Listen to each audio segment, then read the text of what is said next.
हरि ओम। हरि ओम।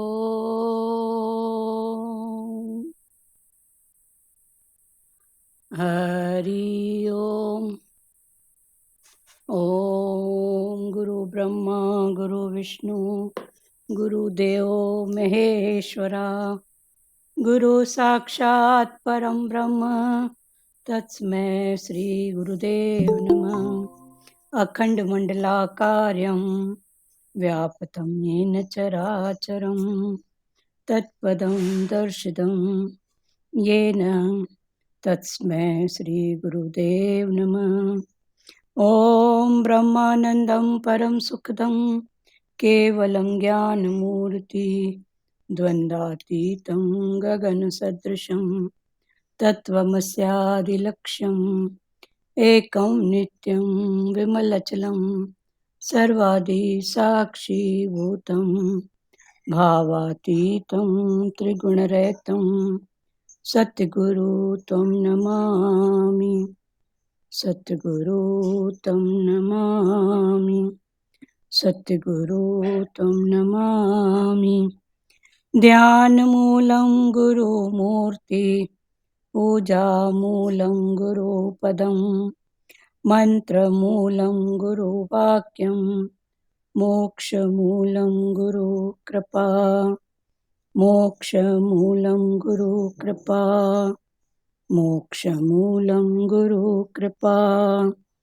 ॐ गुरु जय गुरु सच्चिदानंद गुरु।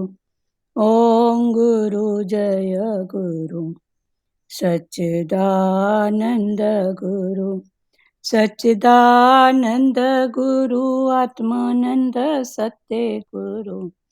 सच्चिदानंद गुरु आत्मा नंद सत्य गुरु। ओम गुरु जय गुरु सच्चिदानंद गुरु। पढ़ रहे हैं कल से आगे। आवाज ठीक है? हरिओम आंटी। आवाज ठीक है बेटा? हाँ आंटी, हरिओम। हरिओम हरिओम। भगवान बनिए की दुकान पर ही थे कि इतने में कुछ खरीदार आए तो बनिए उनसे मोल तोल में लग गए। भगवान ने उसे धनुष यज्ञ का मार्ग पूछा तो कहने लगे, अजी हम इन ग्राहकों से कारोबार करें या तुमसे बातें करते रहें? जाओ आगे किसी से रास्ता पूछ लेना। कितने स्वार्थी हैं ये बनिए। लक्ष्मी मिली नहीं कि लक्ष्मीपति को भी भूल गए। यहाँ तक कल हो गया था, आगे पढ़ रहे हैं। भागवत मृत्यु सुधारती है। ऐसा न मानो कि तक्षक नाग केवल परीक्षित को काटने आया था। तक्षक नाग काल सभी को किसी न किसी दिन काटेगा। तक्षक नाग काल नोटिस देकर आता है। सिर केश सफेद होने लगे, दांत गिरने लगे तो मान लो कि तक्षक का नोटिस आ पहुंचा है। काल की सूचना ध्यान में लेनी चाहिए और सब कुछ छोड़कर भगवान की भक्ति में लग जाना चाहिए। यज्ञ का आरंभ हुए 4 दिन समाप्त होकर आज 5वां दिन आया है। यदि आज का दिन निर्विघ्न समाप्त हो जाए तो कंस का कोई कुछ भी बिगाड़ नहीं सकेगा।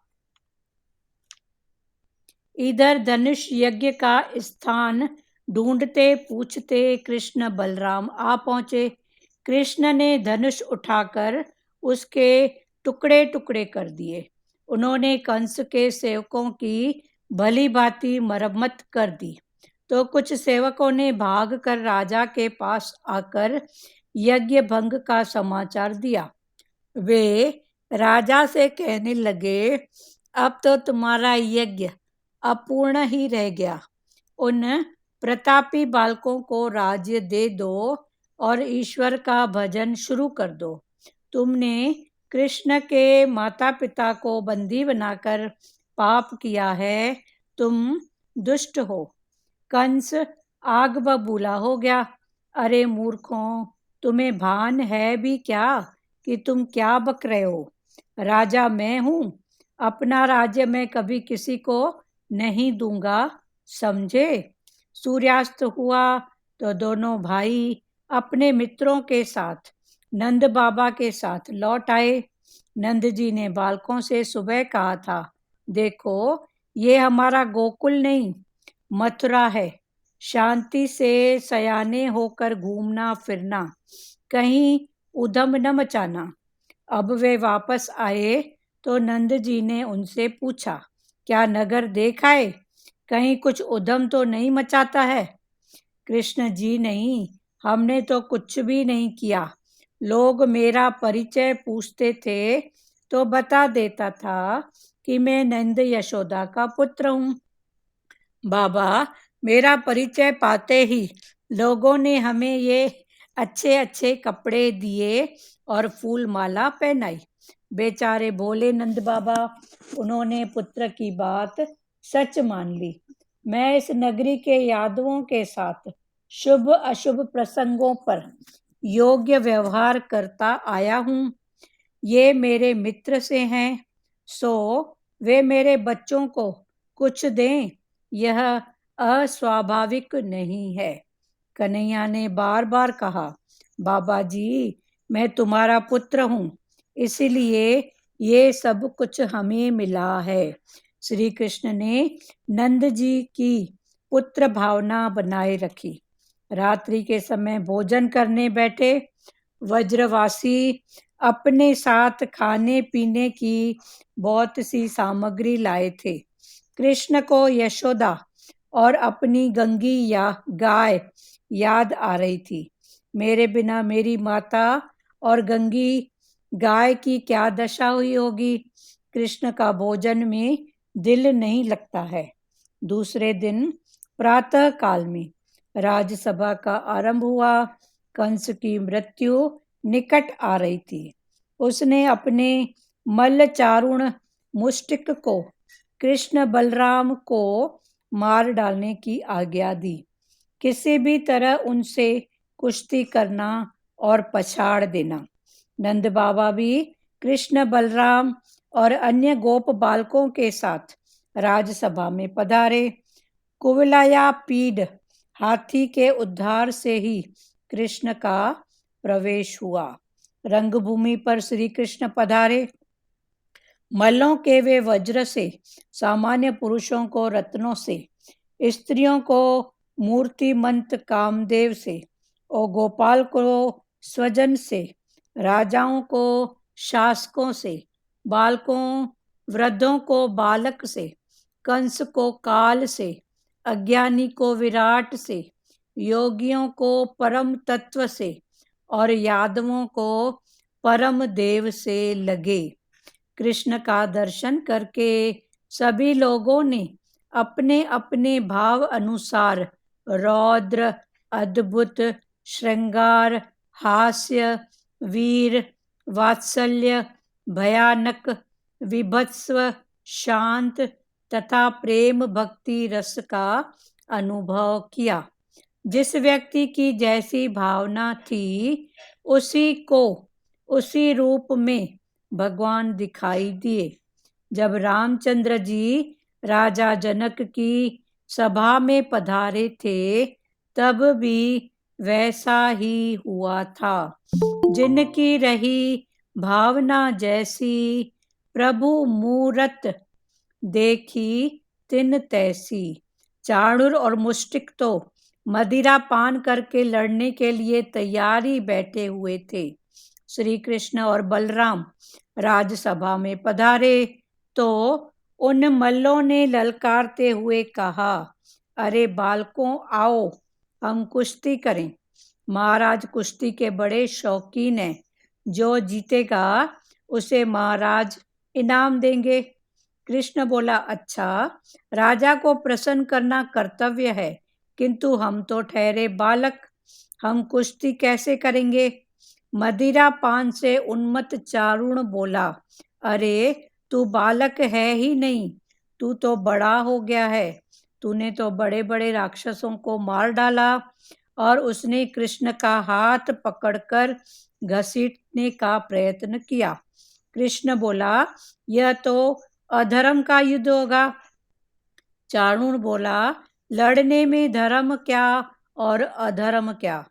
कृष्ण बोले, यदि तुझे लड़ना ही है तो मैं कुछ डरने वाला नहीं हूं। मेरी माता ने दूध माखन खिलाकर मुझे भी हष्ट पुष्ट बनाया है। तो चारुण के साथ कृष्ण की और मुष्टिक के साथ बलराम की कुश्ती शुरू हो गई। कंस के सेवक मल्लों को प्रोत्साहित करने के लिए नगाड़े बजाने लगे। संसार अखाड़ा है, काम चारुण है और क्रोध मुष्टिक। संसार रूपी अखाड़े में काम क्रोध रूपी मल्लों से हमें लड़ना है।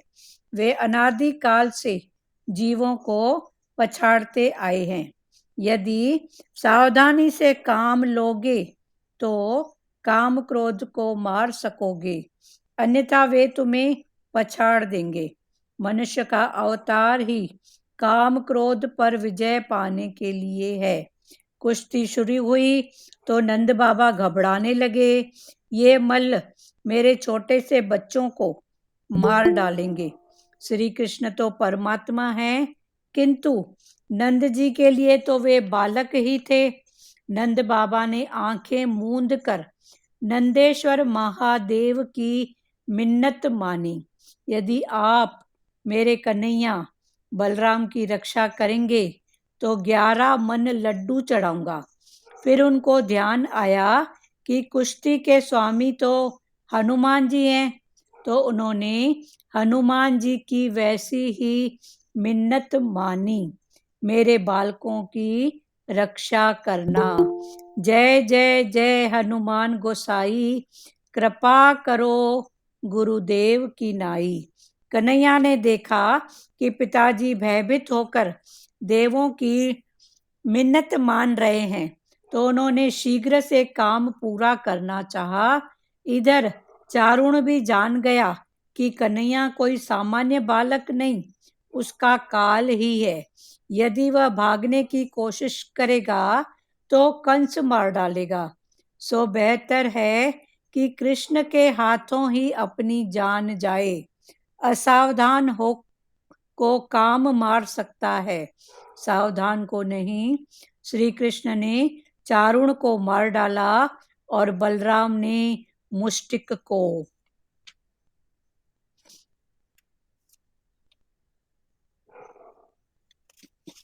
अभी फिर से पढ़ रहे हैं कल के आगे का। कल बनिए की बात हुई थी ना पूरी। भगवान बनिए की दुकान पर थे तो इतने में कुछ खरीदार आए, तो बनिया उनसे तोल मोल में लग गए। बनिया खरीदार से तोल मोल में लग गए। भगवान ने उनसे धनुष यज्ञ का मार्ग पूछा तो कहने लगे, भगवान ने बनिए से धनुष यज्ञ का मार्ग पूछा तो बनिया कहने लगे, अजी हम इन ग्राहकों से कारोबार करें, हम इन ग्राहकों से कारोबार लेन देन का करें या तुमसे बातें करते रहें। जाओ आगे किसी से रास्ता पूछ लेना, धनुष यज्ञ कहाँ हो रहा है उसका रास्ता आगे किसी से पूछ लेना। ये बनिए ने बलराम और कृष्ण को कहा।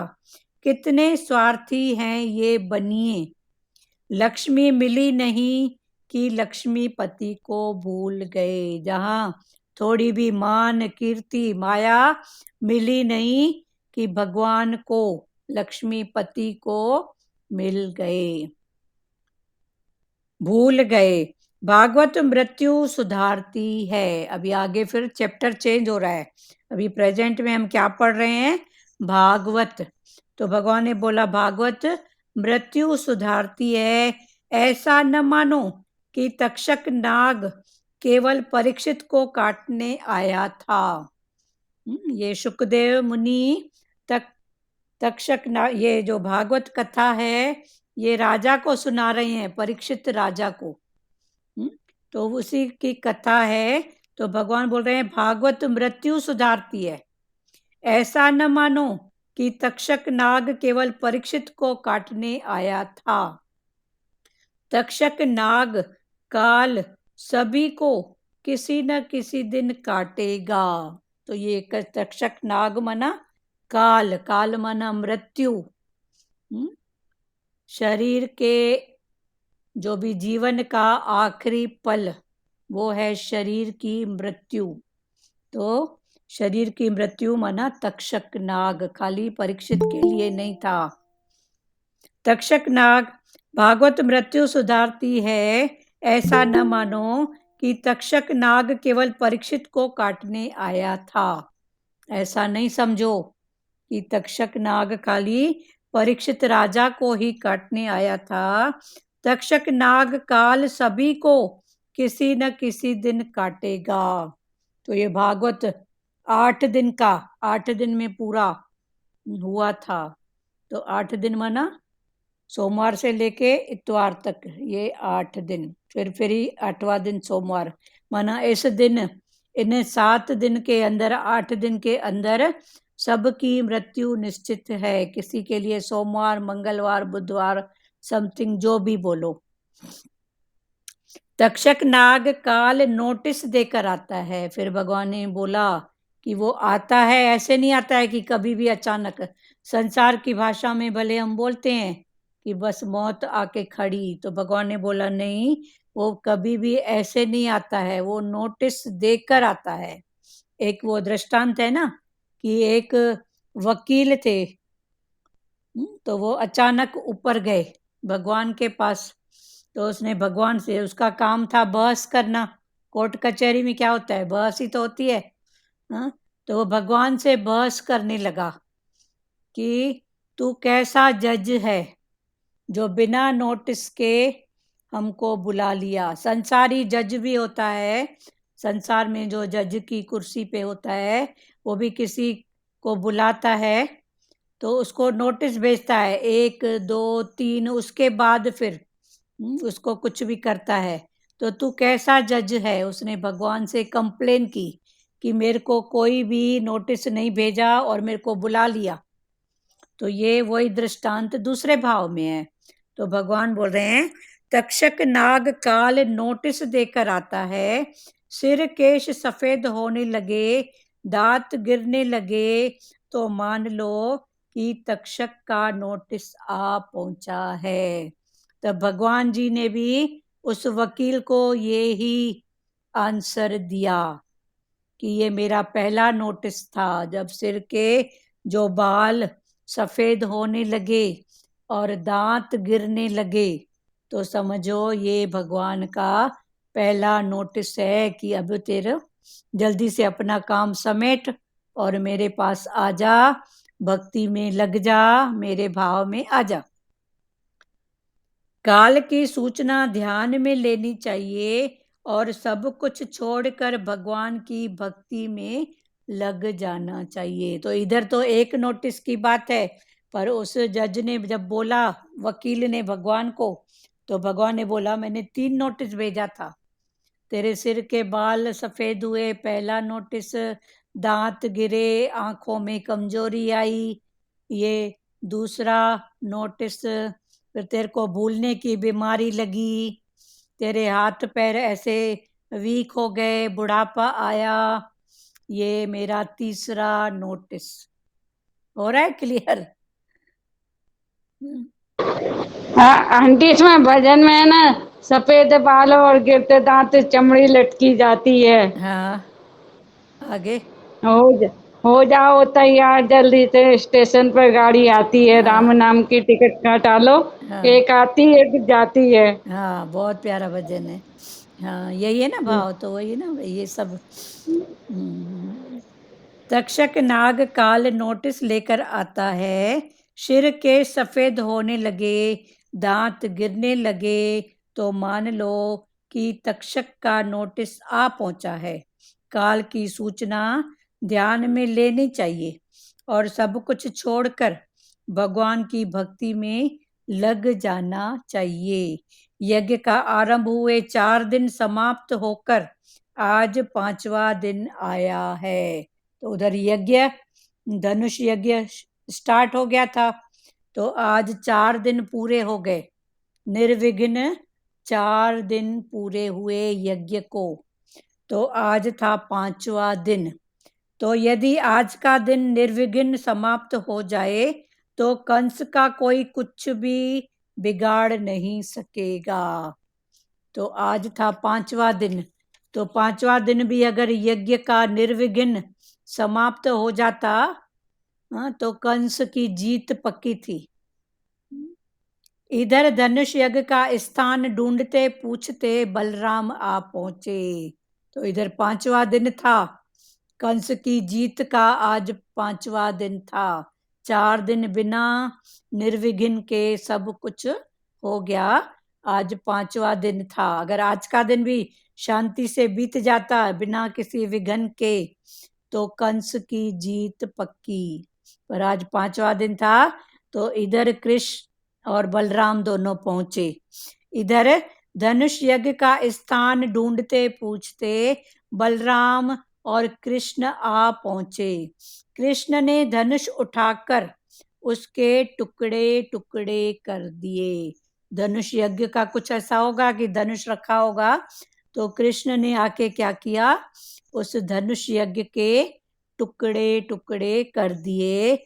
उन्होंने कंस के सेवकों की भली भांति मरम्मत की। मरम्मत की माना जो भी होगा यज्ञ के भाव में। कंस तो पहले से ही सबको तैयार करके रखा था, पहलवान मल, कि उसका इंटेंशन ये था कि कृष्ण इधर आए, क्योंकि उसको मालूम हो गया था कि ये मेरा काल है। तो अपनी चतुराई चालाकी से उसने कृष्ण को बुलाया इधर, और पहले से पूरी तैयारी करके रखी, अपने पहलवानों को पहले से ही तैयार करके रखा। तो भगवान तो जाननहार हैं, तो उन्होंने आते से ही उस धनुष को उठाकर टुकड़े टुकड़े कर दिया 5वें दिन, और उन्होंने कंस के सेवकों की भली भांति मरम्मत कर दी। माना जो उनको मारने के लिए पहले से तैयार थे, उनके भगवान ने अच्छी मरम्मत की, माना लड़ाई करके उनको परास्त कर दिया। तो कुछ सेवकों ने भागकर राजा के पास आकर यज्ञ भंग का समाचार दिया। तो कुछ उधर सेवक गए राजा कंस के पास और उन्होंने वो समाचार दिया। वे राजा से कहने लगे, अब तो तुम्हारा यज्ञ अपूर्ण ही रह गया। आज 5वां दिन था, आज अगर निर्विघ्न हो जाता तो फिर पूर्णता की बात थी, पर आज 5वां दिन कृष्ण और बलराम आ गए, उन्होंने धनुष के टुकड़े टुकड़े कर दिया। तो यज्ञ भंग का समाचार दिया। वे राजा से कहने लगे, अब तो तुम्हारा यज्ञ अपूर्ण ही रह गया। उन प्रतापी बालकों को राज्य दे दो और ईश्वर का भजन शुरू कर दो। अभी वो जो दोनों बालक हैं वो प्रतापी हैं, बहुत वीरवान हैं, वीरता, शूरवीर, प्रतापी, ये सब अलग अलग भाव में, कुल मिला के वीरता की प्रशंसा है। प्रताप है, वीरता है, शूरवीर है, पर उनका इंटेंशन एक ही है कि वो सबको जीतने वाले हैं। पर उनके कार्य के हिसाब से जब उन्होंने किसी के ऊपर विजय पाई, माना वीरता, फिर वीरता, शूरवीर माना अपना बल दिखा के उन्होंने वीरता पाई, तो शूरवीर। तो ये सब फिर अलग अलग भावों से इंटेंशन वही निकलता है। उन प्रतापी बालकों को राज्य दे दो और ईश्वर का भजन शुरू कर दो। तो उनके जो सेवक थे उन्होंने कंस को ऐसी सलाह दी, तुमने कृष्ण के माता पिता को बंदी बनाकर पाप किया है, तुम दुष्ट हो। तो अभी भी समय है, अपने पाप को स्वीकार कर लो, कृष्ण के माता पिता को बंदी से निकाल लो और उनको अपना राजा बना लो। कंस आग बबूला हो गया, अरे मूर्खों, तुम्हें भान भी है क्या कि तुम क्या बक रहे हो? तो उसने अपने सेवकों को कहा कि अरे मूर्खों, तुमको मालूम भी है कि तुम बोल रहे हो तो क्या बोल रहे हो? राजा मैं हूं। कंस ने बोला, राजा मैं हूं, अपना राज्य मैं कभी किसी को नहीं दूंगा, समझे? तो उसने कहा अपने सेवकों को कि मैं अपना राज्य किसी को भी नहीं दूंगा। सूर्यास्त हुआ तो दोनों भाई अपने मित्रों के साथ नंद बाबा के पास लौट आए, युद्ध करके जिनको परास्त करना था। जैसे ही सूर्यास्त हुआ तो ये दोनों भाई कृष्ण और बलराम दोनों नंद बाबा के पास लौट आए। क्योंकि ये ऐसे युद्ध होते हैं ना, तो उसका एक यही नियम होता है कि सूर्य उदय से लेके वो युद्ध होता है सूर्य अस्त तक। जहाँ सूर्य अस्त हुआ वहां फिर विश्राम। जैसे महाभारत का युद्ध हुआ था ना, तो उसका भी यही शर्त था कि सूर्य उदय से लेके सूर्य अस्त तक। जैसे ही सूर्य अस्त नहीं हुआ कि सब अपने जो भी उनके होते थे धनुष बाण या जो भी जिसके पास वो नीचे रख देते थे, युद्ध को विराम देते थे। सूर्यास्त हुआ तो दोनों भाई अपने मित्रों के साथ नंद बाबा के पास लौट आए। नंद जी ने बालकों से सुबह कहा था, देखो ये हमारा गोकुल नहीं मथुरा है। शांति से सयाने होकर घूमना फिरना, कहीं उधम न मचाना। तो सुबह को जब दोनों निकल रहे थे भाई कृष्ण और बलराम, तो नंद बाबा ने दोनों को समझा के रखा था कि देखो भाई ये हमारा गोकुल नहीं है, हमारा अपना शहर गांव नहीं है, ये मथुरा है। तो इधर कोई गड़बड़ मत करना, किसी से उलझना मत। शांति से सयाने होकर घूमना फिरना, कहीं उधम न मचाना। अब वे वापस आए, शाम को वापस आए। अभी नंद बाबा को तो ये सब कौन सी लीला करके आए हैं इसका पता ही नहीं है। तो वे वापस आए तो नंद जी ने उनसे पूछा, क्या नगर देख आए? कहीं कुछ उधम तो नहीं मचाया था ना? तो कृष्ण जी बोले, जी नहीं, हमने तो कुछ भी नहीं किया। लोग मेरा परिचय पूछते थे तो बता देता था। अब कृष्ण बड़े भोले और सयाने बन के नंद बाबा को जवाब दे रहे हैं कि नहीं, हमने कुछ भी कहीं गड़बड़ नहीं की। लोग हमसे बढ़कर हमारा परिचय पूछते थे कि कहाँ से आए हो, कौन हो, हाँ कोई मेहमान नए दिख रहे हो, तो मैं बता देता था कि मैं नंद यशोदा का पुत्र हूँ। बाबा, मेरा परिचय पाते ही लोगों ने हमें ये अच्छे अच्छे कपड़े दिए और फूल माला पहनाई। फिर नंद बाबा पूछेंगे कि इतने सुंदर कपड़े राजाई वेश के तुमने कहाँ से लाए? तुमने तो पहने हैं कृष्ण ने और सभी बालकों ने भी, बाल सखाओं ने भी पहने हैं। तो उसके पहले ही कृष्ण नटखट तो थे ना, चंचल थे, तो उसके पहले ही वो अपनी सफाई में बताने लगे कि जी नहीं, हमने तो कुछ नहीं किया। लोग मेरा परिचय पूछते थे तो बता देता था कि मैं नंद यशोदा का पुत्र हूँ। बाबा, मेरा परिचय पाते ही लोगों ने हमें ये अच्छे अच्छे कपड़े दिए और फूल माला पहनाई। तो हमारा परिचय मिलते ही कपड़े उनको वैसे मिले कैसे थे? धोबी का काम तमाम कर दिया और खुद भी नए कपड़े पहने और अपने सब ग्वाल बालों को पहनाया। और फूल माला किसने पहनाई थी कल? सुदामा भगत ने। और वो जो चंदन किसने दिया था? वो कुबड़ी दासी ने। सुपारी दिया था बनिए ने। कल ये बहुत अच्छा भाव खुला था। तो ये सब उनके पास थे। तो नंद बाबा पूछते तो उसके पहले ही अपनी सफाई उन्होंने दिया कि मेरा परिचय पाते ही लोगों ने हमें ये अच्छे अच्छे कपड़े दिए और फूल माला पहनाई। फूल माला सुदामा भगत ने पहनाई थी। बेचारे बोले बाबा, नंद बाबा, उन्होंने पुत्र की बात सच मान ली। वो तो सो बोले थे, सीधे भाव के थे नंद बाबा, तो उन्होंने सच मान लिया कि मेरा बेटा जो बोल रहा है सही बोल रहा है। क्योंकि भोले जो होते हैं ना, मन के साफ, तो उनको सारी सृष्टि वैसी ही दिखती है, भोली। मैं इस नगरी के यादवों के साथ शुभ अशुभ प्रसंगों पर योग्य व्यवहार करता आया हूँ। ये मेरे मित्र से ही हैं। तब नंद बाबा ने क्या कहा कि इस नगरी के जो भी यादव हैं, नगर के वासी जो भी हैं, यादव, यादव माना यदुवंश, यदुवंश से जो उस वंश में उत्पन्न हुए उनको बोलते हैं यादव, यादव कुल। यदुवंश, तो ये यदुवंश अभी तो वो रहा ही नहीं क्योंकि कृष्ण का आखिरी था, तो यदुवंश का समापन कृष्ण के उसके साथ ही पूरा हो गया।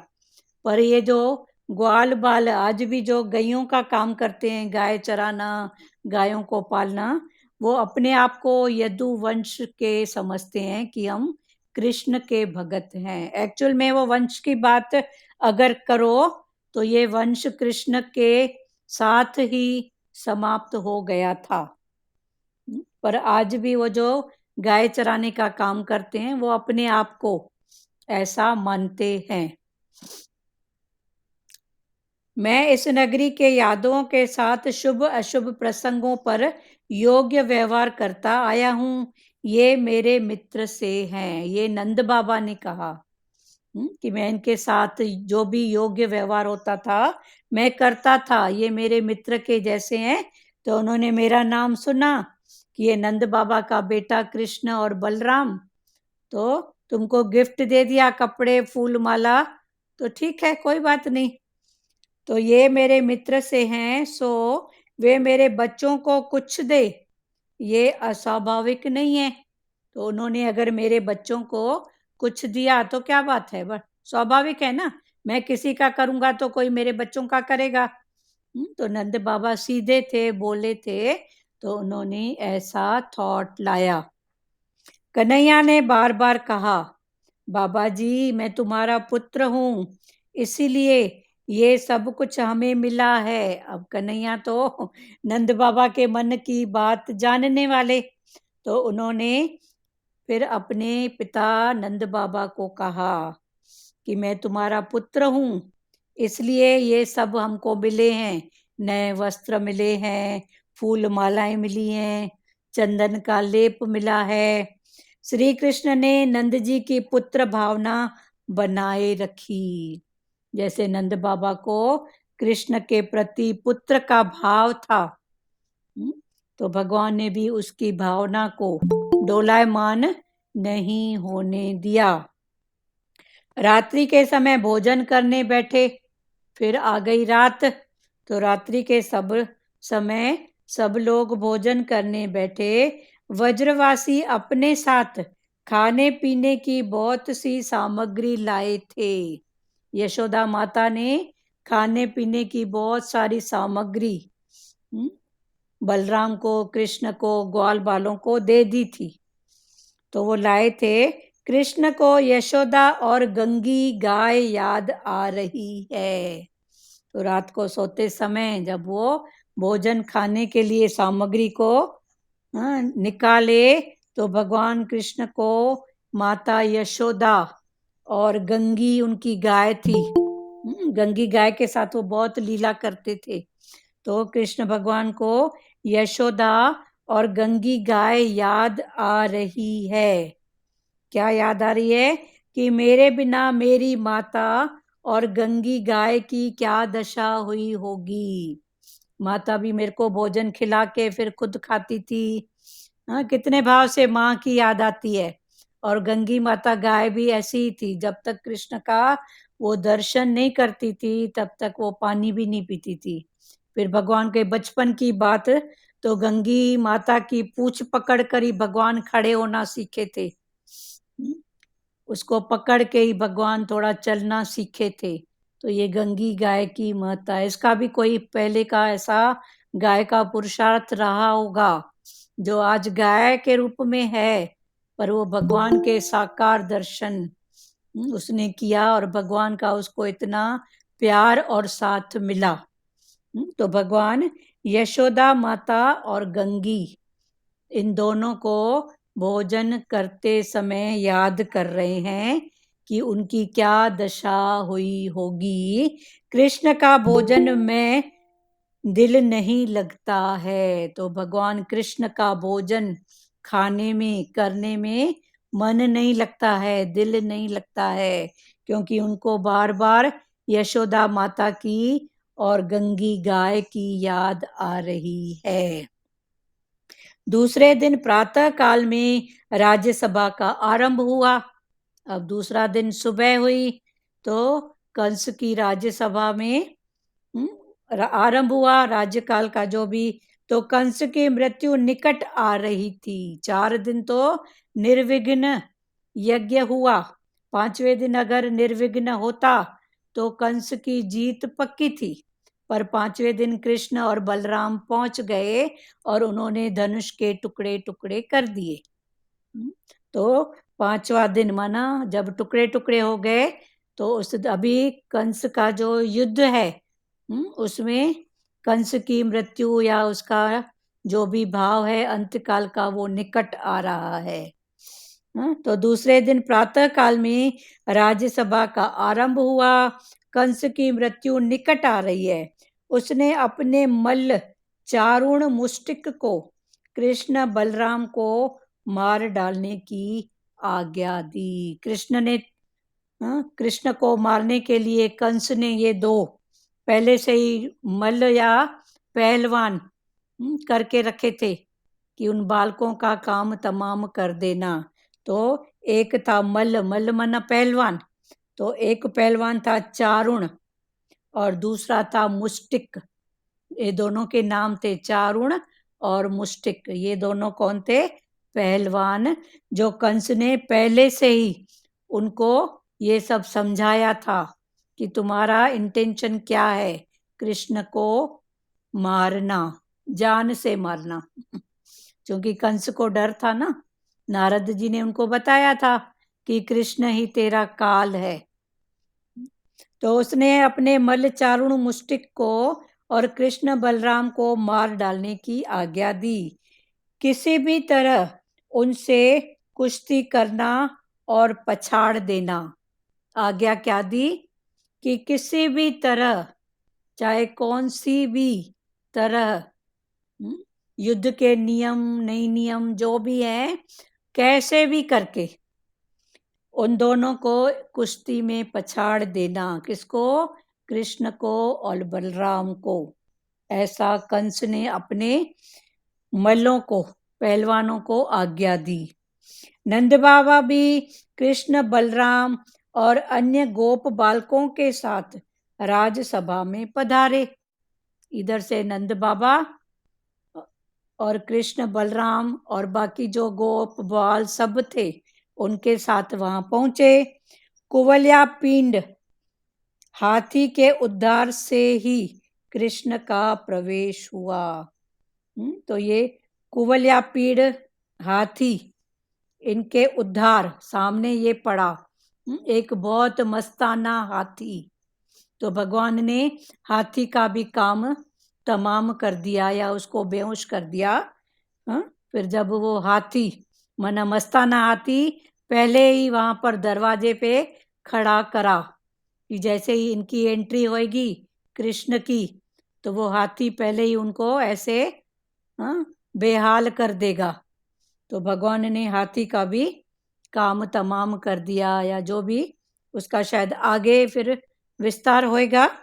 तो कुवेला पीड़ हाथी के उद्धार से ही कृष्ण का प्रवेश हुआ, उद्धार हुआ। फिर कैसे हुआ आगे होगी कथा। तो फिर बाद में भगवान कृष्ण का प्रवेश हुआ। रंगभूमि पर श्री कृष्ण पधारे। अब आगे आए। तो जो रंगभूमि थी यज्ञ की, जहाँ कुश्ती का पूरा प्लान पहले से ही किया गया था, तो रंगभूमि पर श्री कृष्ण पधारे। मल्लों के वे वज्र से, सामान्य पुरुषों को रत्नों से, स्त्रियों को मूर्तिमंत कामदेव से, गोप बालकों को स्वजन से, राजाओं को शासक से, वृद्धों को बालक से, कंस को काल से, अज्ञानी को विराट से, योगियों को परम तत्व से और यादवों को परम देव से लगे। अभी भगवान कृष्ण और बलराम जैसे ही रंगमंच पर पहुंचे, तो वहां तो पहले से ही पूरी सभा का आयोजन किया गया था। सब प्रकार के लोग, पूरे राज्य के लोग वहां थे। तो भगवान को सबने देखा। तो जिसकी जैसी दृष्टि, वो आगे है ना, कि जिनकी रही भावना जैसी प्रभु मूरत देखी तिन तैसी। तो जिसने जिस जिस भाव से भगवान का दर्शन किया, उस भाव से भगवान ने उनको दर्शन दिया। तो वो रंगभूमि पर श्री कृष्ण पधारे। रंगभूमि पर जब भगवान जी पधारे तो मल्लों को, मल्ल माना पहलवान, पहलवानों को वो वज्र से लगे, इतने कठोर पहलवान। तो मल्लों को वो वज्र से, सामान्य पुरुषों को रत्नों से। सामान्य कोई लोग थे आप हम जैसे, तो उनको भगवान रतन जैसे दिखे। और स्त्रियों को मूर्तिमंत कामदेव से, जैसे कामदेव की शोभा होती है ना, तो स्त्रियों को वो कामदेव के समान सुंदर दिखे। और गोपालकों को स्वजन से, जो गोप बालक थे उनको ऐसे ही लग रहे थे कि ये हमारे अपने कोई आए हैं, स्वजन, हमारे कोई अपने स्वजन हैं। और राजाओं को शासक से, दूसरे राजा महाराजा भी वहां थे, तो उनको लग रहा था कि ये भी कोई राजा के रूप में जो शासन करता है, तो ये शासक से उनको लगे। और वृद्ध को बालकों से, वृद्धों को भगवान कृष्ण और बलराम बालक के जैसे लगे। कंस को काल से, कंस ने जब कृष्ण और बलराम को देखा तो उनको काल की याद आई। अज्ञानी को विराट से, अज्ञानी देख रहा था अपनी माया बुद्धि से, तो उसको विराट दिख रहे थे कि अरे ऐसे, आश्चर्यचकित। तो विराट से योगियों को परम तत्व से, योगियों को परम तत्व माना जिनका योग जुड़ा रहता है परमात्मा के साथ, तो ये परम तत्व, परम तत्व माना 5 तत्व का पुतला ये शरीर, पर ये है परम तत्व माना उससे न्यारा। तो वो शक्ति बोलो, पावर बोलो, आत्मा बोलो, तो ये है परम तत्व। तो योगियों को परम तत्व से और यादवों को परम देव से लगे। यादव, यदुकुल अभी क्लियर हुआ ना। तो यादवों को भगवान कृष्ण और बलराम परम देव से लगे। जिसने जिस दृष्टि से देखा उसको उस भाव से भगवान के दर्शन हुए। अभी एक कृष्ण पर अनेक भाव में। कृष्ण तो वही है ना जो कृष्ण है, बलराम तो एक ही है ना, कृष्ण एक ही है। पर जिसने जिस भाव से, जैसे सतगुरु भगवान की वाणी में आता है ना कि जो जिस भाव से मूर्ति का दर्शन करता है वो वहां से उसी भाव को पाता है। कोई स्वार्थ, कोई प्रेम, कोई मतलब, कोई किस भाव से।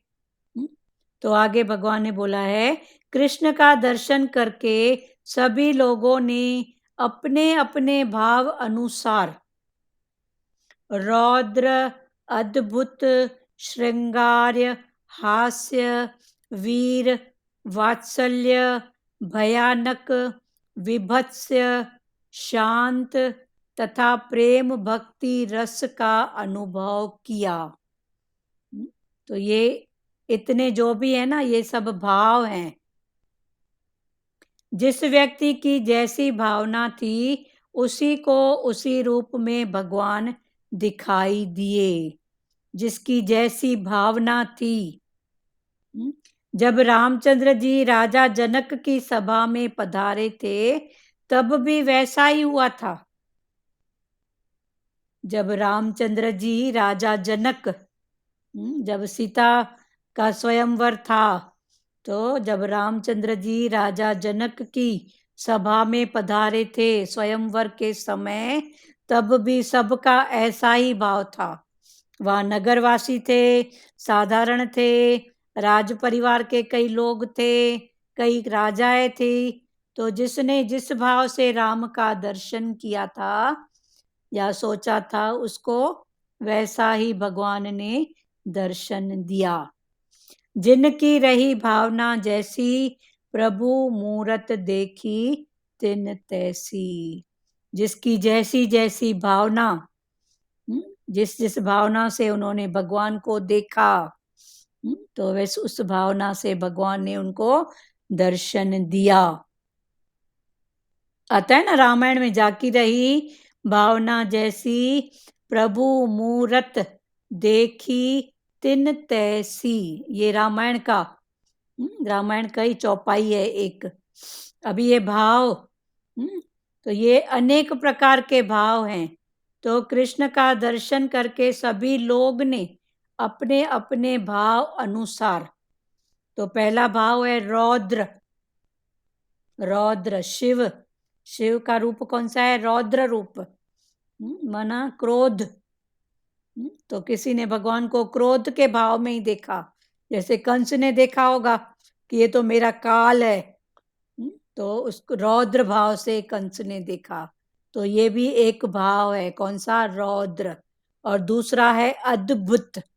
किसी को आश्चर्य हुआ, ये छोटे से बच्चे, ये क्या करेंगे? इतने छोटे से बच्चे, आश्चर्यवत। तो ये अद्भुत भाव। फिर श्रृंगार, किसी ने उन भावों को बहुत सुंदर भाव से सजा के, जैसे स्त्रियों ने कामदेव का भाव, तो श्रृंगार रस ये, तो ये श्रृंगार रस। फिर किसी ने हास्य, हंस के, अरे हैं कितने छोटे, ये क्या करेंगे, आए हैं बड़े, तो ये हास्य। किसी ने वीर, कि हैं तो छोटे पर इनकी वीरता तो बहुत सुनी है, तो ये वीर्य भाव। और वात्सल्य, वात्सल्य जो माँ और बेटे का भाव होता है, या ममता वाला भाव, ये है वात्सल्य। उसके बाद भयानक, डर, किसी को डर लगता है ना, तो ये भयानक। और विभत्स माना आश्चर्य, शांत, प्रेम भक्ति रस का अनुभव किया। ये अनेक प्रकार के भाव, अनेक लोगों के, जो जिस स्थिति पे खड़ा था उस भाव से उन्होंने भगवान कृष्ण का और बलराम का दर्शन किया। ये अनेक भाव क्लियर हुए। तो ये सब भाव किसी न किसी रूप में हमारे अंदर, सबके अंदर हैं। तो इन भावों को जानो। कभी कभी तो एक दिन में 24 घंटे में ये सब भाव निकल आते हैं, पर हमको उसका पता नहीं है। तो भगवान ने बोला उसको जानो। रौद्र रूप, कभी डर भय निकलता है ना, अद्भुत भी कभी भाव निकलता है, अरे ये कैसे, ये तो बड़ा अद्भुत है, आश्चर्य, श्रृंगार, हास्य, वीर, वात्सल्य, भयानक, शांत तथा प्रेम भक्ति रस का अनुभव किया। हुआ क्लियर ये? किसी को कोई बात है तो खुलो। कृष्ण और बलराम के दर्शन में सबकी अपनी अपनी भावना, तो जाकी रही भावना जैसी, प्रभु मूरत देखी तिन तैसी। तभी भगवान की जो वाणी आती है, तो वाणी का जो सार होता है ना, भगवान बोलते हैं तू कुछ मत कर अपने भावों की, मन की स्थिति की बस संभाल कर, तू ये कर बस, बाकी वो काम तो आप ही होगा। किचन में जाओगे, पानी की जरूरत है तो आप ही मटकी की तरफ हाथ बढ़ेगा, गिलास उठाओगे, पानी उठाओगे, पर भाव की बहुत गहरी संभाल करो कि ये पल मेरा भाव कहाँ पर है, क्या सोच रहा है, डर भी कौन सा, हर भाव। क्लियर हो रहा है प्यारों? बात करो एक एक।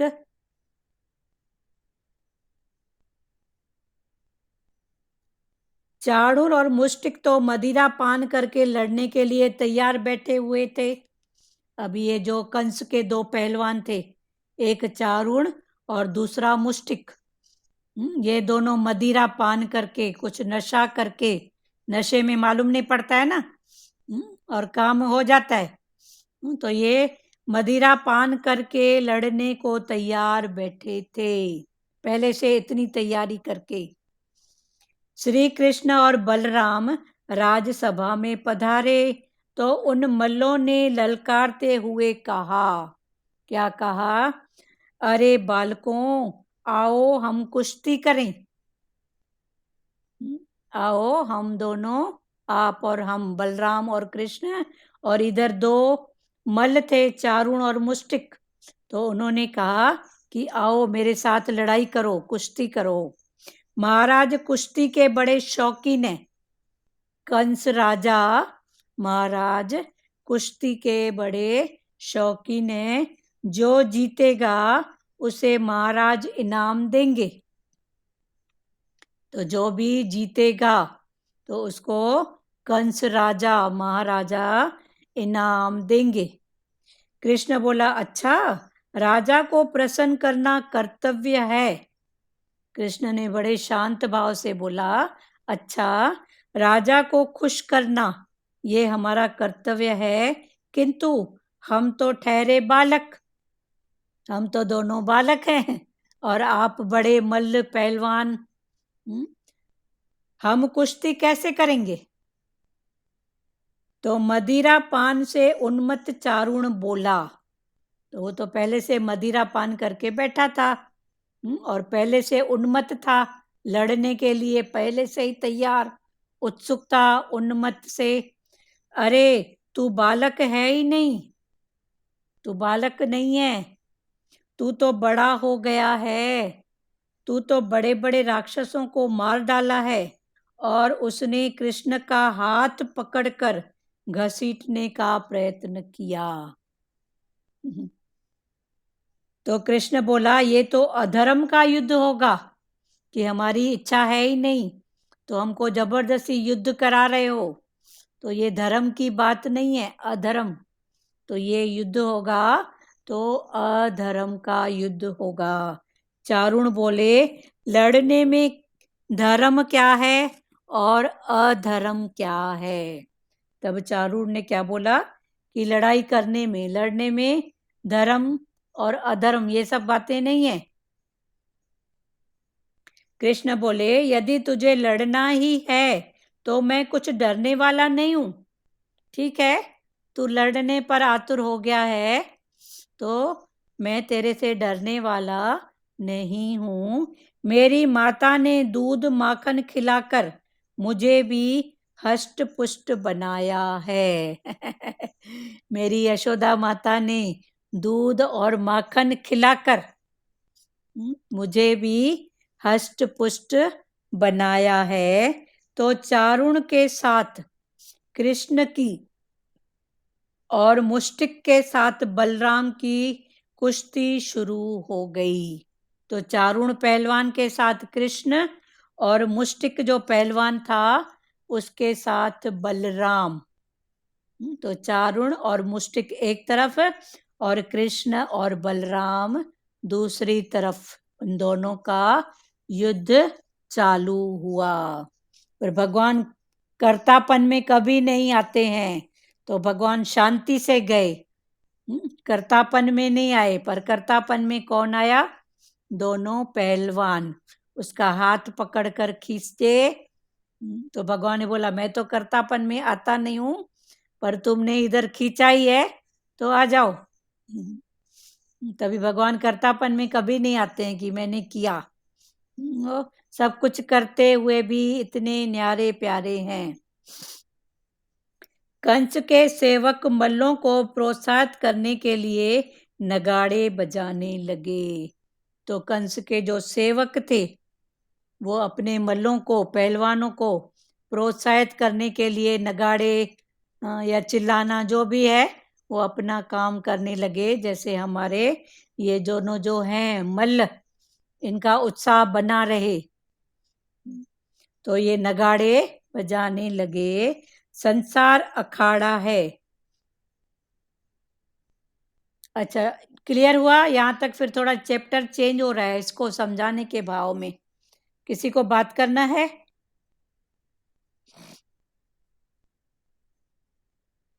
प्यारे, समझा है तो भी बात कुछ तो बोलो, नहीं हुआ है तो भी बोलो। मल्ल मतलब पहलवान, कुश्ती करने वाले। हाँ, कुश्ती पहलवान, करने वाले पहलवान। पहलवान। हाँ, मल्ल उसको बोलते उसको हैं। बोलते हैं मल्ल।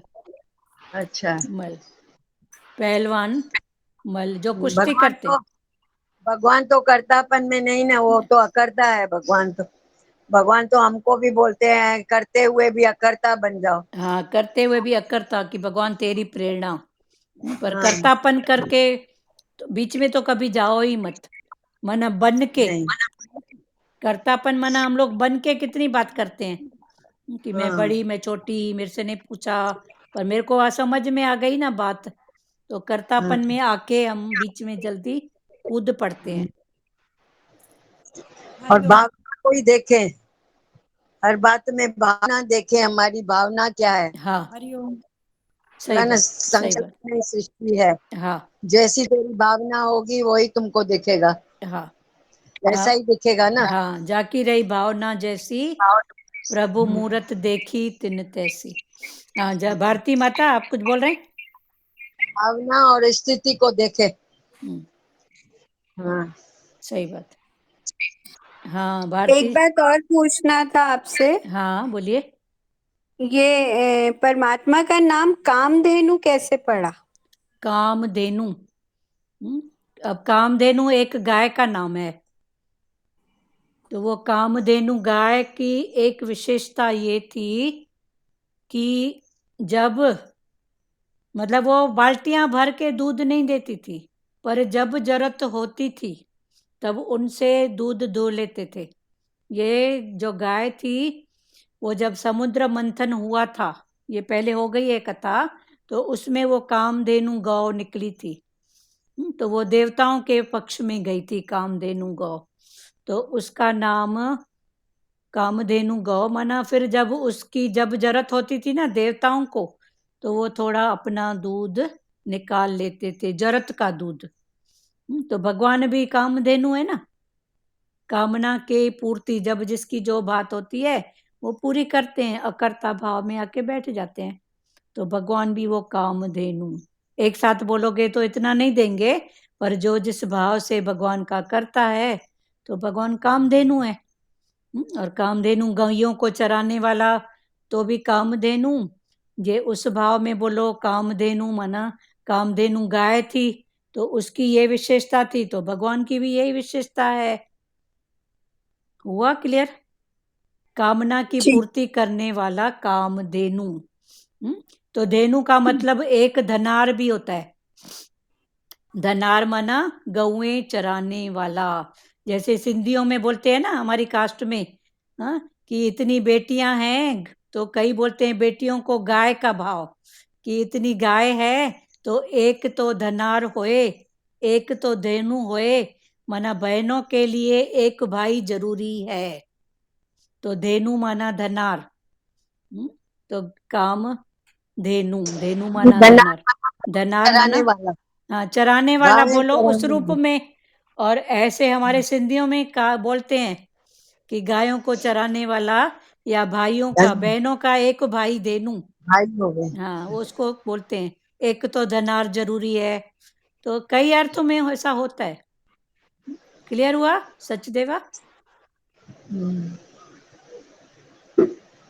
सचदेवा जी क्लियर हुआ? जी जी। हाँ, चलो अभी आगे पढ़ें कि और किसी को कुछ बोलना है? आधे वाला हुआ है। हाँ, तो चारुण के साथ कृष्ण की और मुष्टिक के साथ बलराम की कुश्ती शुरू हो गई। कंस के सेवक मल्लों को प्रोत्साहित करने के लिए नगाड़े बजाने लगे। संसार अखाड़ा है। अभी भगवान फिर ज्ञान में इस बात को समझा रहे हैं। ये जो सारा संसार है ये क्या है? अखाड़ा है। अखाड़ा माना जहाँ पर ये मल्लों का युद्ध होता है ना, तो उस जगह को चप्पल है बोलते ना हैं अखाड़ा। मल्लों वो का टूट युद्ध, गई कुश्ती जहाँ होती बन है ना, सके। तो देखो उस एक एक जूता नहीं, देखो ना माता बने तो म्यूट मेरे करके बात किया करो ना, डिस्टर्ब होता है। संसार अखाड़ा है। ये जो सारा संसार है अखाड़ा है। काम चारुण है और क्रोध मुष्टिक। ये जो दो मल्ल थे, तो ये काम माना कामना, चारुण है और क्रोध मुष्टिक माना ये दो पहलवान है। एक कामना और दूसरी क्रोध, ये दोनों मल्ल हैं। और ये सारा संसार क्या है? अखाड़ा। मल्ल, अखाड़ा माना जहाँ मल्ल अपना युद्ध करते हैं। तो ये अखाड़ा गांव में आज भी हैं ऐसे अखाड़े। शहरों में वो अखाड़ों को आधुनिक रूप दिया गया है। वहां भले दो जने नहीं लड़ेंगे तो क्या करते हैं, अपनी प्रैक्टिस करने के लिए बॉल या ऐसे ऐसे डुशुम डुशुम करते हैं ना, पहलवानी बढ़ाने के लिए। तो वो आधुनिक अखाड़ा है। उसमें कोई व्यक्ति विशेष नहीं हो के कोई विज्ञान का कोई ऐसा रख देते हैं कि कोई फुग्गा रखेंगे, कोई बॉल या कुछ ऐसा लोहा, उससे लड़ते हैं। हाँ, पर गांव में बॉक्सिंग जिसको हाँ, बोलेंगे, बॉक्सिंग। बॉक्सिंग जिसको बोलते हैं, ये बॉक्सिंग भी हम्म, मल्लों का ही एक खेल है। बॉक्सिंग, हाँ, हमको बॉक्सिंग याद नहीं आ रहा था। हाँ, ये बॉक्सिंग जो है ना, ये मल्ली का एक खेल है। वर्जिश वर्जिश करते हैं उठा करके। हाँ, वर्जिश करते हैं। हाँ, गांव आंटी में। हाँ, एक बॉल भी लटकाते हैं ना, हाँ, बॉल एक, लटकाते हैं ना। हाँ बॉल, हाँ हाँ हाँ बॉल भी लटकाते हैं, लोहा वजन उठाना। तो आजकल हाँ। का ये मल है। और गांव में अभी भी देखने को मिलते हैं ऐसे अखाड़े, जहाँ लड़ाई कुश्ती करते हैं। पर वो गांव में मतलब बहुत जहाँ ऐसा है वहाँ दिखते हैं आज भी। या फिर तीर्थ स्थान में जाओ, हरिद्वार वगैरह में, तो वहाँ आपको ये मिलेंगे अखाड़े, जहाँ ऐसे पहलवान रहते हैं और अपना कुश्ती खेल के लोगों को अपनी वीरता दिखा के अपने पेट का साधन बनाते हैं, कुछ कमाते हैं। संसार अखाड़ा है, काम चारुण और क्रोध मुष्टिक। तो एक काम, ये चारुण, एक मल है काम, कामना, और दूसरा मल माना पहलवान है क्रोध, जो उसका नाम है मुष्टिक। संसार रूपी अखाड़े में काम क्रोध रूपी मल्लों से हमें लड़ना है। तो ये संसार रूपी अखाड़े में हम सबको काम और क्रोध, जैसे कृष्ण और बलराम ये दो पहलवानों से लड़े, ऐसे हमको भी उनसे लड़ना है, काम से और क्रोध से। वे अनादिकाल से जीवों को पछाड़ते आए हैं। ये अभी नहीं, अनादिकाल से ये कामना और क्रोध, इसके कारण ही जीव पीछे हो जाता है ना। कामना से, इच्छा से कामना, कामना से क्रोध, फिर बने कर्म, कर्म बने तो फिर नया खाता तैयार है। तो ये जीव को ऐसे पछाड़ते आए हैं। यदि सावधानी से काम लोगे, यदि बी केयरफुल रहोगे, तो काम क्रोध को मार सकोगे, अन्यथा वे तुम्हें पछाड़ देंगे, वरना वो तुमको मार देंगे, पछाड़ देंगे। मनुष्य का अवतार ही काम क्रोध पर विजय पाने के लिए है। तो ये मनुष्य का जो अवतार हुआ है, ये इसीलिए हुआ है कि इन दो पर विजय पाई, काम पर और क्रोध पर। काम माना कामना, फिर काम की तीन, सत्य की कामना, रज की, तम की। भगवान ने बोला तीनों को तू जानने वाला है। मनुष्य का अवतार ही काम क्रोध पर विजय पाने के लिए। कुश्ती शुरू हुई तो नंद बाबा घबराने लगे। जब दोनों की कुश्ती हुई, एक तरफ बलराम और कृष्ण, दूसरे तरफ ये चारूढ़ और मुष्टिक। तो जब कुश्ती शुरू हुई तो नंद बाबा घबराने लगे, ये मल्ल मेरे छोटे से बच्चों को मार डालेंगे। तो नंद बाबा के मन में भय घबराहट कि ये इतने पहलवान और मेरे बच्चे छोटे, तो ये मल्ल पहलवान मेरे बच्चों को मार डालेंगे। श्री कृष्ण तो परमात्मा हैं, किंतु नंद जी के लिए तो वह बालक ही थे। ऐसे तो भगवान परमात्मा हैं, पर अभी नंद बाबा को तो अपने बेटे और बालक के रूप में दिखता है ना। जैसे बच्चा कितना भी बड़ा हो, कहीं बाहर जाता है तो माँ उसको कितनी सुजागी देती है, बेटा ऐसा करना, बेटा ऐसा करना क्योंकि माँ के लिए वो बच्चा ही है ना, भले उसके भी बच्चे हो गए, पर माँ के लिए तो बेटा बेटा ही है ना, बच्चा तो बच्चा ही रहेगा ना। तो नंद बाबा की भी वही स्थिति है, वात्सल्य भाव वाली। नंद बाबा ने आंखें मूंद कर नंदेश्वर महादेव की मिन्नत मानी। तो नंद बाबा ने आंख बंद करके महादेव भगवान की मिन्नत मांगी, यदि आप मेरे कन्हैया बलराम की रक्षा करेंगे तो 11 मन लड्डू चढ़ाऊंगा। तो नंद बाबा ने, ये कर्म भक्ति में ऐसा होता है ना, ऐसा करोगे तो भगवान मैं प्रसाद चढ़ाऊंगा, नारियल फोड़ूंगा तो नंद बाबा ने भी महादेव भगवान की मिन्नत मांगी कि मेरे कन्हैया की रक्षा करना, बलराम की रक्षा करना, तो मैं 11 मन लड्डू चढ़ाऊंगा। 1 मन is equal to 100 kilo, 100 kilo 1 मन, माना 1100 किलो लड्डू चढ़ाऊंगा हनु भगवान महादेव पर। फिर उनको ध्यान आया कि कुश्ती के स्वामी तो हनुमान जी हैं, महादेव लड़ने वाले नहीं हैं, भले तांडव नृत्य करते हैं, पर कुश्ती के जो स्वामी हैं वो कौन है? हनुमान जी। तो उन्होंने हनुमान की वैसी ही मिन्नत मानी, मेरे बालकों की रक्षा करना। पहले उन्होंने जट भगवान किसकी, शंकर भगवान की मिन्नत मानी। फिर उनको झट याद आया कि अरे ये तो कुश्ती लड़ रहे हैं, तो कुश्ती के स्वामी कौन है? भगवान हनुमान जी।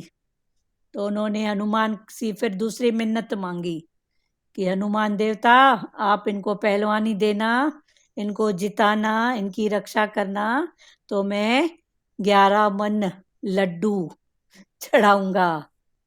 गीता में भगवान ने बोला है ना कि जो जिस भाव से जैसा चिंतन करता है, जिस मूर्ति से, जिस भाव से, उस रूप में मैं ही हूं, पर जिसका जिसके साथ होता है उस रूप में मैं ही हूं, माना शक्ति पावर वही है, पर जिसका हनुमान में है, राम में है, कृष्ण में है, पीर पैगंबर में, उस रूप में वो एक शक्ति, एक पावर, जो कृष्ण ने अपने आप को फलाना टीरा न करके वो शक्ति और पावर बताया है।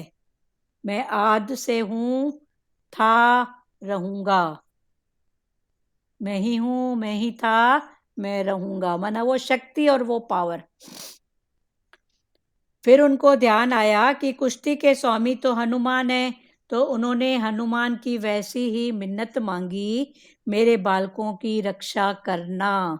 जय जय जय हनुमान गोसाई, कृपा करो गुरुदेव की नाई। ये हनुमान चालीसा की ये 2 लाइनें हैं कि जय जय जय हनुमान गोसाई, कृपा करो गुरुदेव की नाई। गुरुदेव माना गुरु के समान तुम हमारी ऊपर कृपा करो। जय जय जय हनुमान गोसाई, हनुमान गोसाई माना तू ही साईं, तू ही साहिब, तू ही सब कुछ है हनुमान, और हमारी रक्षा करो। जैसे गुरु अपने भगत की, शिष्य की रक्षा करता है, वैसे तू हमारी रक्षा कर, कृपा करो हमारे ऊपर। जय जय जय हनुमान गोसाई, कृपा करो गुरुदेव की नाई। नाई माना समान, उसके समान। कन्हैया ने देखा कि पिताजी भयभीत होकर देवों की मिन्नत मान रहे हैं, तो उन्होंने शीघ्रता से काम पूरा करना चाहा। इधर चारुण भी जान गया कि कन्हैया कोई सामान्य बालक नहीं। अब इधर जो एक मल था चारुण, वो जान गया कि कृष्ण ये कोई साधारण नहीं है। दिखने में भले बालक है, पर ये कोई साधारण बालक नहीं है, उसका काल ही है।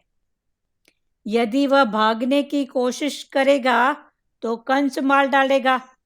तो अभी मैं कृष्ण को लड़ाई नहीं करूं और यहाँ से भाग जाऊं, तो भागूंगा तो कंस मेरे को छोड़ेगा नहीं, तो कंस मार डालेगा। सो बेहतर है कि कृष्ण के ही हाथों अपनी जान जाए। तो चारुण ने फिर यही फैसला अपने आप से किया कि ये हैं तो भगवान, कोई साधारण नहीं है। अभी मैं भाग रहा हूं इनको छोड़ के लड़ाई के मैदान से अपने आप को बचाने के लिए, तो कंस तो छोड़ने वाला नहीं है। उससे अच्छा यही है कि मैं इन कृष्ण के हाथों ही मरूं। सो बेहतर है कि कृष्ण के हाथों अपनी जान जाए। असावधान को काम मार सकता है, सावधान को नहीं। असावधान रहोगे तो काम मन कामना मारेगी। पर अगर सावधान रहोगे तो फिर पूछोगे ना, ये कामना भी कौन सी, क्रोध भी क्यों, क्रोध भी किस पर। तो सावधान को नहीं। श्री कृष्ण ने चारुण को मार डाला और बलराम ने मुष्टिक को। तो श्री कृष्ण ने चारुण को मारा और बलराम ने मुष्टिक, दोनों पहलवानों को दोनों भाइयों ने मार डाला। उधर कंस के सेवक तो आंखें मूंद कर नगाड़े बजाते जा रहे थे। आंख बंद करके देख नहीं पा रहे थे, सबको काल नजर आ रहा था, तो आंखें मूंद कर नगाड़े बजाते जा रहे थे। तो कंस ने गुर्रा कर कहा, अरे मूर्खों, मेरे मल तो मारे गए, फिर भी तुम नगाड़े बजा रहे हो। तो कंस को क्रोध आया, तो उसने क्या बोला कि मेरे ये दोनों पहलवान तो मारे गए, तो तुम किस लिए नगाड़े बजा रहे हो? तुम नगाड़े क्यों बजा रहे हो? बंद करो ये हंगामा, नगाड़ा का शोर बंद हो गया। तो कृष्ण दोनों चिल्लाए, कौन? दोनों मर गए। तो कंस चिल्लाए कि नगाड़ा क्यों बजा रहे हो? कंस की मृत्यु निकट आ रही थी, उसे सन्निपात हो गया। वह उलझुल बकने लगा, इन लड़कों को मार डालो, नंद जी को बंदी बना लो, वसुदेव का वध करो। तो कंस अब जान गया कि मेरी मृत्यु बस सामने खड़ी है, तो वो बड़बड़ाने लगा, बकने लगा। क्या बकने लगा? इन दोनों लड़कों को, कृष्ण और बलराम को मार डालो, नंद जी को बंदी बना लो, वसुदेव जो हैं कैद में, उनका वध करो। भगवान ने अनुग्रह शक्ति से कुब्जा का और निग्रह शक्ति से चारुण का उद्धार किया। तो भगवान ने अनुग्रह शक्ति से कुब्जा का और निग्रह शक्ति से चारुण का उद्धार किया। अब ये अनुग्रह और निग्रह ये अलग अलग भाव हैं, इसको कल बहुत डिटेल से और खुलेंगे। अनुग्रह क्या है और निग्रह भाव क्या है। तो अनुग्रह भाव से कुब्जा जो कंस की दासी थी, कल उसका भाव खुला था कि उसके 3 कुबड़ निकले हुए थे, शरीर बेढंगा था, 3 जगह से बेढंगा था, तो उसका नाम था कुब्जा। पर उसने भगवान को चंदन अर्पण की, भगवान को भेंट की, तो भगवान ने उसके बदले में उसका शरीर सुंदर बना दिया। मना प्रकृति या भगवान किसी का कुछ भी रखते नहीं है, उसको अनंत गुना करके वापस करते हैं। तो भगवान ने अनुग्रह शक्ति से कुब्जा का और निग्रह शक्ति से चारुण का उद्धार किया। अभी अनुग्रह और निग्रह कल इसको डिटेल में खुलेंगे। हाँ दीदी। हाँ बोलो सुजाता जी। हाँ ये थोड़ा एक्सप्लेन करो ना। असावधानला काम जो असावधान है उसको काम मारू शकतो और सावधान को नहीं। हाँ असावधान रहेंगे तो कामना। अभी आप ही अगर हाँ। असावधान रहे, मन के कहने पे हाँ। चल रहे हो, फालतू फालतू कामनाएं इच्छाएं करते जा रहे हो, तो क्या होगा? तो ये वो असावधानी है वो ना, पर जानो ना। हाँ। हाँ। तो जानना माना सावधानी। तो सावधान हो जाओ। अच्छा। थॉट भी कौन सा, किसके लिए, क्या। तो ये अगर सोच हाँ। है और गुरु का जो भी भाव है साथ में, तो ये सावधानी है। इतना तो अच्छा। सोच के रखते हैं। हाँ। तो सोचने में कितने संकल्प विकल्प, मनन, एक सृष्टि पूरी हुई नहीं है कि दूसरी तैयार करते हैं। तो ये असावधानी काम है। येणे दीदी काम येणे इच्छा कामना, इच्छा अपेक्षा कामना के कामना। कई रूप है ना। इच्छा, कामना, हाँ। वासना, चाहना। हाँ। फिर कामना के साथ अच्छा। क्रोध बंधा हुआ है। क्रोध के साथ फिर मोह, लोभ, अहंकार, मत्सर्य, हाँ। अच्छा। राग, द्वेष, सब इधर ही है ना। हम्म। तो असावधानी है ना कि थोड़ा ही एंटर किए नहीं कि एक नहीं आया तो चार आ जाएंगे। तो थोड़ी असावधानी नहीं हुई तो देखो। तो अच्छा। हुआ क्लियर? हाँ क्लियर बोला। हाँ चलो और प्यारो खोलो। ये अच्छा लगा। दो हाँ पहलवान हमारे, क्रोध और कामना। हाँ, ये बहुत संसार, ये अच्छा मल्ल लग रही युद्ध है। है। अखाड़ा सबके हम्म, लिए, आज हम सब भी खड़े हैं। तो पहलवान बनो भगवान के समान। नहीं तो ये जो दो पहलवान हैं हमको कहीं का नहीं छोड़ेंगे। हम्म, कामना, क्रोध, काम, क्रोध। फिर यही है ना, रसातल में यही पांचों ही ले जाते हैं, पहलवान है 5 वैसे विकार तो, हो जाते हैं। जो हाँ ये है। फिर से बोलो। सही बात। मैं कह रही ये पांचों ही पहलवान है, काम क्रोध लोभ मोह। हाँ पर मेन अभी 2 बताए हैं, 2 के पीछे वो 3 आ बताएं। जाते हैं। हम्म, एक के पीछे ही 4 आ जाते हैं। एक असावधानी थोड़ी भी करो, कोई थॉट को भी देखो, हम्म, असावधान हो रो, सोचो तो फिर सोचते जाते हैं कैसे होगा, क्या होगा, वो ऐसी, उसको ऐसा, उसको ऐसा, कहाँ कहाँ पहुंच जाते हैं। पर थोड़ी सी फिर सावधानी करके झट पकड़ लिए तेरा की। जो है अपने जी। लिए, जो करेगा सो भरेगा। फिर देखो ये सावधानी है ना, ऐसे भाव से शांति फिर आई जाती आ है। जाती है। तेरा की करके ना, हाँ बहुत देखो, शांति, हाँ मतलब पहले तुम्हें लगता है तैराकी कि करके ठीक उठ है जाओ, मतलब। फिर मन को दिखाओ कि हम्म, देख जा रही थी तो तेरे को क्या मिलता बराबर। पण कर्म बढ़ते, पण ऐसा होता। उठने के लिए तैराकी करो।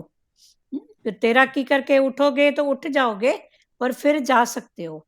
पर फिर तैराकी करके फिर 2 मिनट बैठो अपने आप से, देख इधर जा रही थी, तेरे सोचने से क्या होता, इधर ये बात थी, वो जो भी स्थिति है, 2 मिनट मन के साथ जरूर विचार करो। फिर तभी वो अच्छे रूप से सच से तैराकी होएगा। नहीं तो तैराकी करके हम छोड़ देते हैं कई बात, मेरा मतलब नहीं है। फिर वो स्थिति सामने आती है, फिर मन जाता है, फिर बोलेंगे मेरा मतलब नहीं है। तो तेरा मतलब कैसे नहीं है उसको पकड़ा पहले, फिर पकड़ा के उठ जा। उसके बाद भले जाना भी होगा कभी, तो वो हमारा पार्ट प्ले होएगा बस, कर्म नहीं होएगा। किया? डीप में नहीं जाएंगे उस बात में। हाँ फिर उसमें अटक नहीं जाएंगे। फिर बोला सब। ना, काम और क्रोध से युद्ध करो। हाँ भगवान ने बताया, कामना और क्रोध से हाँ युद्ध करो, हाँ लड़ाई करो उससे। हाँ लड़ाई, ये मल्ल सबके लिए है। कृष्ण और हाँ। बलराम के लिए थे, हमारे लिए भी है। और हाँ हनुमान जो है वो बलवान है। हाँ तो हनुमान चालीसा में के 2 लाइन जो है ना, हाँ हाँ, जय जय जय हनुमान गोसाई, कृपा कृपा कर। करो देवकी नाई। हाँ ये ये, ये जो पंक्तियां जो है, हाँ ये हनुमान चालीसा में है। हाँ हनुमान चालीसा में। तो कर्म भक्ति हनुमान में ऐसा मानते हैं कि लिखते जिसको हैं। विद्या की बात हो तो सरस्वती का, पैसा हो तो लक्ष्मी का मंत्र। तो कर्म भक्ति में ऐसे सब भाव मानते हैं। और जो कर्म भक्ति वाले गुरु होते हैं ना, वो भी स्थिति को देख के ऐसे मंत्र देते हैं कि वो बालक ये है।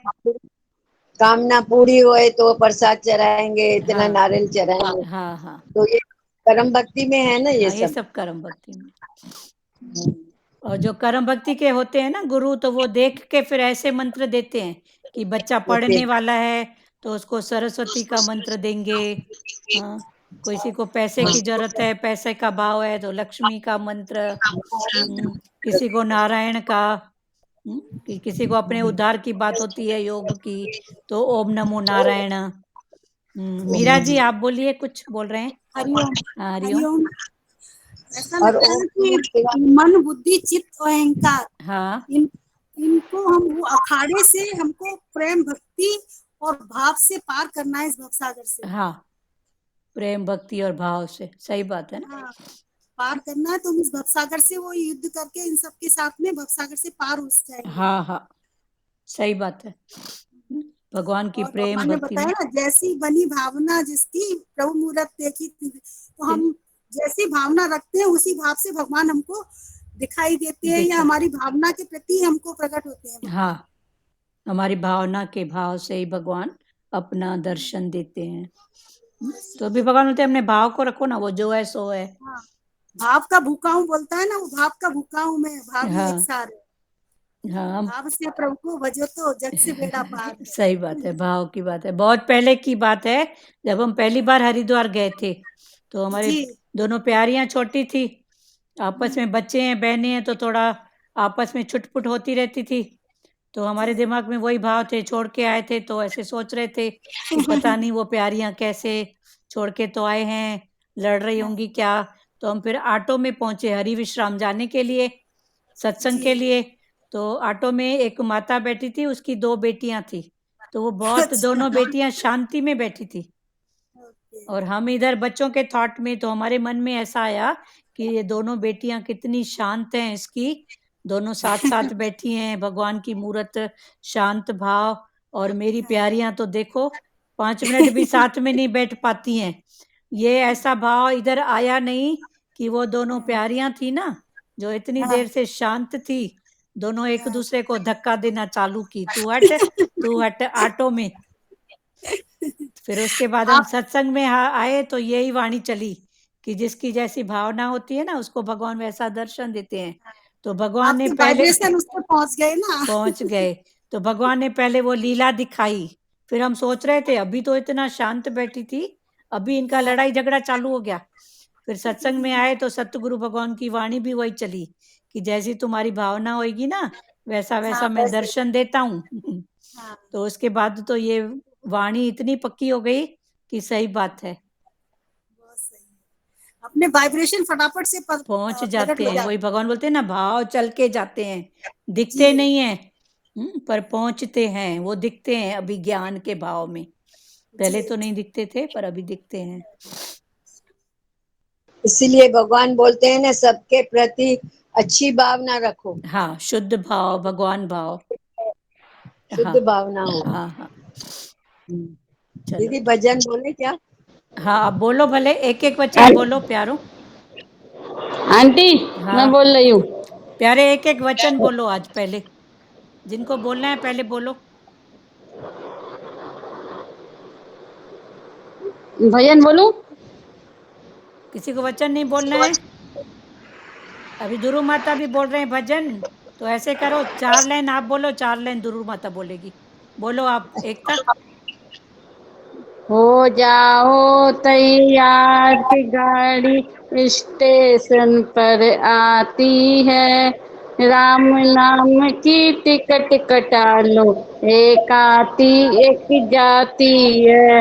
वेद शास्त्र रामायण गीता लाइन हमें बताती है, वेद शास्त्र रामायण गीता लाइन हमें बताती है। लक 84 स्टेशन होकर जंक्शन पर वो जाती है, सफेद बाल और गिरते दांत, चमड़ी लटकी जाती है। चेत मुसाफिर टिकट कटा लो, माया साथ न जाती है। हाँ मैंने फोटो खींच मैं हाँ चल फोटो खींच के हाँ ठीक है, बाद में बात करना। आज की वाणी के हिसाब से भी आपका भजन था। कि बाल केश ये सब ये भगवान के नोटिस हैं। दुरु माता आप बोलो भजन। मैं देखूं जिसे और प्रभु की सामने मेरे, तू ही तो है। मैं देखूं जिस और प्रभु जी सामने मेरे, तू ही तो है। कैसा भी तू रूप धरे पर ज्ञान से जाना, तू ही तू है।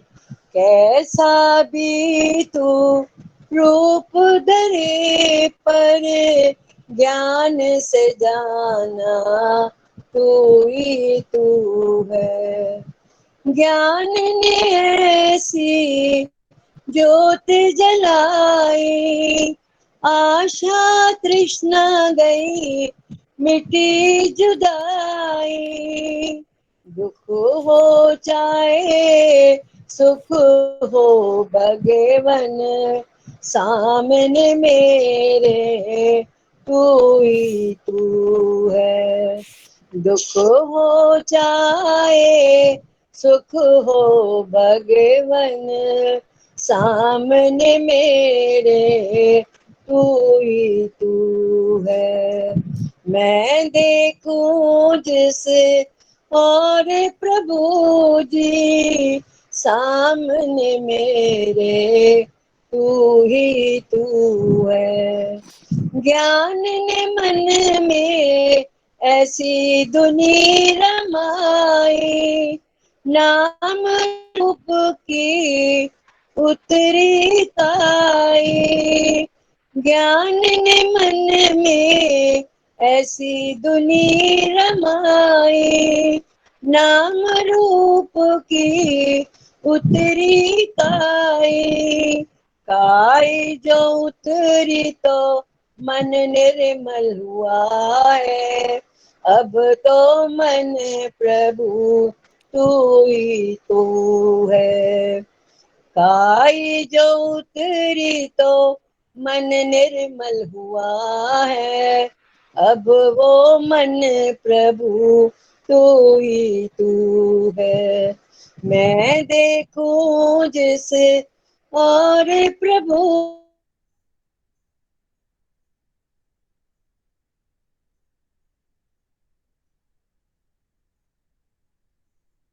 आवाज बंद हो गया।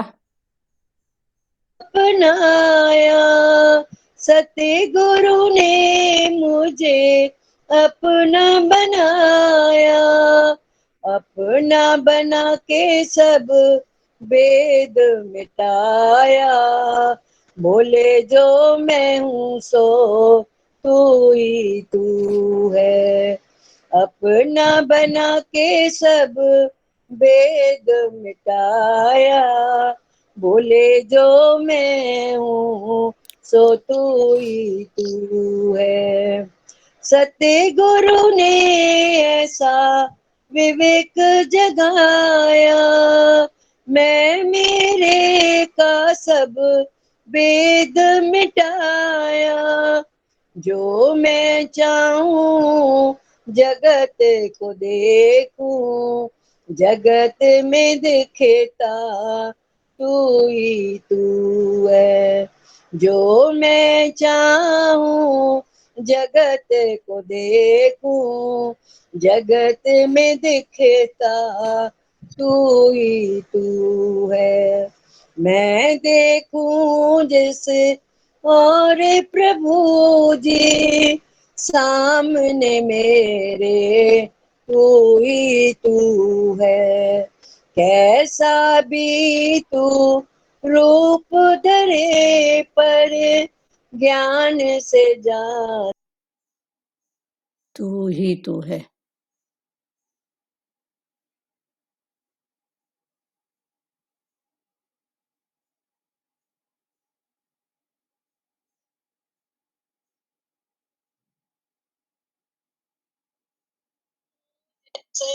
और प्रभु जी सामने मेरे तू ही तू। हरिओम हरिओम। उधर कनेक्शन कट गया फिर मोबाइल से। ठीक है, बहुत अच्छा। ज्योति दीदी आप कुछ बोलेंगे? आपका म्यूट है दीदी। अभी आप बात नहीं करो, सत्संग है, बाद में बात करो। हाँ ज्योति दीदी आप। हाँ ठीक है, ज्योति दीदी आप बोलो।